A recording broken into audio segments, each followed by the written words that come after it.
اس کا نفس جو ہے پہلا تو کام وہ کرے گا کہ وہ اب نبی ایک لیڈر تھے، جب وہ آئے تو اس کے اوپر 14 نکات کے اوپر ایک لیکچر ہو سکتا ہے کہ کون سے 14 حملے انہوں نے کیے آپ صلی اللہ علیہ وسلم کی پرسنالٹی کے اوپر ان کو ڈریل کرنے کی۔ کہیں پہ کہہ دیا کہ یہ شاعر ہیں، کہیں پہ کسی نے کہہ دیا نعوذ باللہ مجنون ہے، کسی نے نعوذ باللہ کہہ دیا کذاب ہے، کسی نے نعوذ باللہ موسیٰ علیہ السلام کو کہہ دیا اسے چودھری بننے کا شوق ہے، ہماری زمین کے اوپر سے لینڈ چاہیے، کسی نے کہا عورتیں دے دیتے ہیں، کسی نے کہا چیف بنا دیتے ہیں تو یہ اپنے موقف سے ہٹ جائیں گے، کسی نے کہا کہ جی یہ جنبوت آگے سکھاتے ہیں انہیں اس طرح کی بات ہے، کسی نے کہا یہ ہسٹری سے پڑھ کے ہیں، کسی نے کہا انہوں نے باقی سارا مکس پلیٹ کر کے نا یہودیوں کرسچنوں اور ادھر ادھر کا مکس کر کے ایک نیا دین بنا لیا ہے، کسی نے آگے سے کہہ دیا کہ جی جو ہے شہرت کے بھوکے ہیں، کسی نے آگے سے کہہ دیا کہ جی یہ امی ہے، ان پڑھ ہے تو آتا ہی کچھ نہیں، یہ کہاں سے آ گیا ہمیں سکھانے کے لیے، کسی نے کہہ دیا کہ جی یہ خاندانی بڑا نہیں ہے، کسی نے کہا یہ اچھے اسکولوں سے نہیں پڑھا، کسی نے کہا یہ اچھی یونیورسٹیوں کا نہیں پڑھا، کسی نے کہا یہ اچھا گریجویٹ نہیں ہے، لوگ کیڑے نکالنا شروع کیوں؟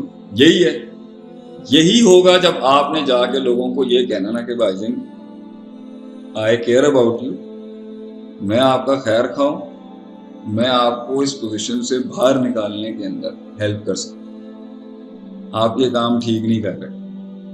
تو یہ جس وقت آپ یہ سٹیٹس بھی لیتے نا روڈ پہ کسی راہ چلتے آدمی سے آپ نے لیڈرشپ کلیم کر دیا کہ آپ نے جب کسی تو لیڈرشپ میری نظر کے اندر لوگوں کو ایک ویژن پہ جمع کرنے کا نام ہے، یہ ایک پرسپیکٹو ہے۔ لیڈرشپ غلط چیز کو درست کرنے کے لیے انیشیٹو لینے کا نام بھی لیڈرشپ۔ وہ ایک آدمی اکیلا بھی ہو سکتا ہے اور وہ پوری قوم بھی ہو سکتی ہے اور وہ ایک انسٹیٹیوشن آرگنائزیشن بھی ہو سکتی ہے کہ ایک ریکٹیفیکیشن کے پروسیس کو انیشیٹ کرنے کے لیے، ایک توبہ کے پروسیس کو، ایک انابت کے پروسیس کو، ایک رجوع کے پروسیس کو اور ایک تحسین اور تجمیل اور تکمیل کے پروسیس کو انیشیٹ کرنے کے لیے اگر ایک قوم یا ایک فرد انیشیٹو لے کے کہتا نا کہ جی یہ ٹھیک نہیں، اس کو ایسے کر لیں، آپ جتنے بھی عاجز بن جائیں ایک لحاظ سے لیڈری آ گئی ہے آپ کے اندر، لوگوں نے آپ کو ایسے ہی جج کرنا ہے کہ بھائی ہوں نے سانو دسدا پیا کہ کام کس طرح کرنا ہے، تو وہ وہی کریں گے جو قوموں نے نبیوں کے ساتھ بھی کیا اور قوموں نے اپنے ساتھ بھی کیا۔ تو اس لیے سب سے پہلا آرٹیکل ہے صبر کا، کہ آپ کا نفس لٹرلی بہت ہرٹ ہوگا، آپ کا نفس سیبوٹاج کیا جائے گا، آپ کا نفس مجروح کیا جائے گا، آپ کے نفس کی بے عزتیاں کی جائیں گی، آپ کے نفس کے اوپر پرسنل اٹیکس ہوں گے، آپ کے نفس کے اوپر جو ہے وہ آپ کی فیملیوں کے اوپر گالیاں کی جائیں گی، آپ پہ تنقید کی جائے گی، ایسی تنقید ہوگی کہ آپ، میں کہتا ہوں یہ آپ کا بستر جل جائے، اتنا دل آپ کا جل رہا ہوگا کہ جس بستر پہ انسان سو رہا ہونا وہ بستر جل جائے، اتنی تنقید لوگ کر رہے ہوں گے، چھرے ماریں گے، مزاج دکھائیں گے، ٹینٹرمز دکھائیں گے، اپنا فضول کی جو نا فضول بونگیاں جسے کہتے ہیں، فضول بونگیاں۔ اس کی مثال آپ ایسے لے لینا کہ نبی صلی اللہ علیہ وسلم کی حدیث میں آتا ہے نا ما بعث النبی الا رعى الغنم او کما قال نبی صلی اللہ علیہ وسلم، کہ کوئی نبی اس دنیا میں نہیں بھیجا گیا مگر وہ بھیڑ غنم سے مراد تو بھیڑ ہی ہوتی ہے، اگر بھیڑ بکریاں بھی لینا وہ بھیڑ بکریوں کے چرواہے تھے۔ اب کیوں تھے؟ اس کے اوپر اتنے نکات آ سکتے ہیں کہ بھیڑ چھوٹی ہوتی ہے اور جو لیکن اونٹوں کا کوئی بھی چرواہا نہیں تھا۔ There was not a single shepherd of any camel، کسی اونٹ کا چرواہا نبی نہیں آیا، جتنے نبی بھی آئے ہیں وہ بھیڑوں کے ساتھ انہوں نے وقت گزارا اپنی نبوت کلیم کرنے سے پہلے۔ کیوں؟ اس میں نکات ہیں۔ پہلا نقطہ یہ، جس کے ساتھ آپ ہوتے ہیں، جس آبجیکٹ کے ساتھ آپ ہوتے ہیں، جس جانور کے ساتھ آپ ہوتے ہیں، جس ماحول کے ساتھ آپ کے ہوتے ہیں، تو آپ کی پرسنالٹی میں وہ چیز ریفلیکٹ کرتی ہے۔ اونٹ جو ہوتا ہے اس کا اثر علیحدہ ہوتا ہے، بھیڑ کا اثر علیحدہ۔ اونٹ ایک متکبر جانور ہے، تو آپ دیکھیں گے اونٹوں کا جو چرواہا ہوتا ہے نا اس کے اوپر اس کے اثرات آپ کو فیل ہونا شروع ہو جائیں گے۔ بھیڑ ہمبل جانور ہے، لیڈرشپ ہیوملٹی کا نام ہے۔ بھیڑ بکریاں ہیوملٹی سکھاتی ہے انسان، خود بھی ہمبل ہے، عاجز جانور ہے اور مزاج میں بھی عاجزی لے گا۔ پھر بھیڑ چھوٹی ہوتی ہے، چرواہا بڑا ہوتا ہے، تو اسے ہر وقت لک آؤٹ پہ رہنا پڑتا ہے، ہر وقت لک آؤٹ کے اوپر کہ اس پہ حملہ نہ ہوتا ہے۔ اونٹ بڑا جانور ہے، وہ غنی ہے، اس کو ضرورت، وہ بڑا ہے، چرواہا چھوٹا ہے، تو he has a more dominant position over here. تو اس چرواہے کی وہ گرومنگ نہیں ہوگی، وہ گرائنڈنگ نہیں ہوگی جو اس چرواہے کی ہوگی جو بھیڑ بکریوں کا۔ تیسرا، بھیڑ آرام سے کھاتی ہے اور سکون سے کھاتی ہے، تو صبر چاہیے اس کے لیے۔ اس کے لیے آپ یہ نہیں کہہ سکتے بھیڑ بکریوں کو کہ چلیں جی اٹھیں اور چلیں کام ہو گیا تھا جی 15 minute, they will take their time۔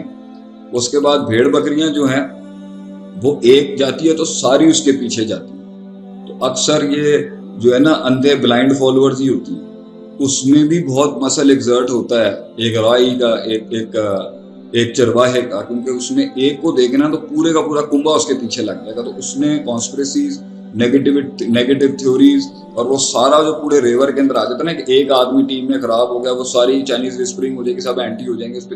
یہ ساری چیزیں کرائی گئی ہیں. کیوں؟ تاکہ وہ ہر نبی کو ان سے گزارا گیا تاکہ ان کے اندر وہ چیز آئے. سب سے بڑا آرٹیکل تو میں اس میں یہی سمجھتا ہوں, صبر. بھیڑ بکریوں کے ساتھ تو بہت صبر کرنا پڑتا ہے, عوام کے ساتھ, اپنی ٹیمز کے ساتھ بھی اسی طرح کا صبر کرنا پڑتا ہے, کیونکہ انہیں سمجھ ہی نہیں آتی کیا کیا مسئلے آئیں گے جس پر آپ کو صبر کرنا پڑے گا. نمبر 1, ایک چیز سے وہ گزرا ہی نہیں ہے, وہ کیسے آپ کی بات مان گئے. Point number 1, why would people listen to a leader? Why would people follow a leader? Why would people give their hearts to a leader? Number 1, لوگوں کا ایک بلیف سسٹم ہوتا ہے, seeing is believing. وہ ٹائم بھی ضائع کرتا ہے, ریسورس بھی ضائع کرتا ہے, وقت بھی ضائع کرتا ہے, نصیحت, بایوگرافیز وغیرہ اس پہ چلتا ہی ہے. یہ ایک ایٹیٹیوڈ. اور دوسری وہ لوگ ہوتے ہیں جو ایس او پیز کے مطابق اتنے ایس او پیز کے غلام ہوتے ہیں, ہر وقت ایس او پیز کا اتنا ان کا چل رہا ہوگا کہ جب جس جگہ پر ایس او پی توڑنا ہوتا ہے نا, جیسے ابھی ہمارا بھی یہ پروگرام چل رہا ہے, تو ہم by the book and by the cover نہیں چل سکتے. ابھی جب آپ کی سچویشنز خراب ہوتی ہیں تو آپ کو اس وقت سارا کچھ, سب کچھ آپ کا لپیٹے میں آ جاتا ہے اس ٹائم. تو اس ٹائم پر اگر ایک بندہ کہے کہ جی میں ابھی دیکھیں میرے سامنے ایک اسکرین تھی, وہ اسکرین کام کرنا بند کر کے, صرف انٹرنیٹ کے مسئلے نہیں ہو رہے, اور بھی مشینیں خراب ہو رہی ہیں. میں نے آپ سے کہا ہے نا, ان مسائل کے اندر شیطان جن آتے ہیں تنگ کرنے کے. تو آپ کہیں جی ہم ویٹ کرنے لگے جب تک کہ وہ نہیں, you have to be prompt some time, you have to break some اصول sometimes to establish some اصول. دس از آل. تو ایک پارٹی ایسی ہوگی وہ لکیر کی فقیر, جی مجھے بتایا نہیں کیا. 10 سال کے بعد بھی اگر ان سے پوچھو نا بھائی یہاں پہ یہ باسکٹ کیا کر رہی ہے, جی آپ نے نہیں کہا تھا, آپ نے نہیں بتایا تھا, ٹاپ مینجمنٹ نے نہیں بتایا تھا, ایچ او ڈی نے نہیں بتایا تھا, امیر صاحب نے نہیں بتایا تھا, تو یہ کیسے رہ جائیں گے. کیا کرنا پڑے گا؟ صبر. ایک بندے کو اصولی بنانے کے لیے صبر, ایک بندے کو حد سے زیادہ اندھی اس کو لگی ہوئی ہے ایک چیز کو فالو کرنے کی, اور اس کے اندر سے وہ اپنا پرسنل اوپینین آپریٹ ہی نہیں کر سکتا, انٹیگریٹ ہی نہیں کر سکتا. جب اس کو کوئی گائیڈ لائن دی جائے کہ بھائی تو اپنی بھی ہانک لے تھوڑی سی اس کے اندر, اپنا بھی کچھ تجربہ اپنا اس کے اندر, تو اس کو صبر. دوسری بات ہے ایک پارٹ, اور یہ دونوں بڑے ایٹیٹیوڈز ہیں جس کے ساتھ سسٹمز خراب ہوتے ہیں, لیڈرشپ چیلنج ہوتی ہے. ایک ہمارا حاکم کچھ کہہ دے, ایک قوم مانتی نہیں ہے اس کو, ایک خود حاکم, سارے حاکم بنے ہوئے, اور وہ اس لیول کے حاکم بن جاتے. کہا گیا ہے کہ ہاں ہر انسان کی حکومت ہے, مگر ہر انسان کی حکومت جو ہے وہ اس پرائم سپیریئر حکومت کے مقابلے کی نہیں ہوتی. مگر ہمارے ہاں وہ مزاج یہی ہے ہر کسی کا کہ اس کو پتہ ہی نہیں ہے اس کے پروز اینڈ کونس کیا ہیں اس کے لیول کے, مگر یہاں ہوگا, مگر دیکھ وہاں پر اپنا اوپینین دے دے گا. صبر. لوگ بیٹھے ہوں گے, لوگ آئیں گے آپ کے پاس, فضول میں اپنی ہاں کے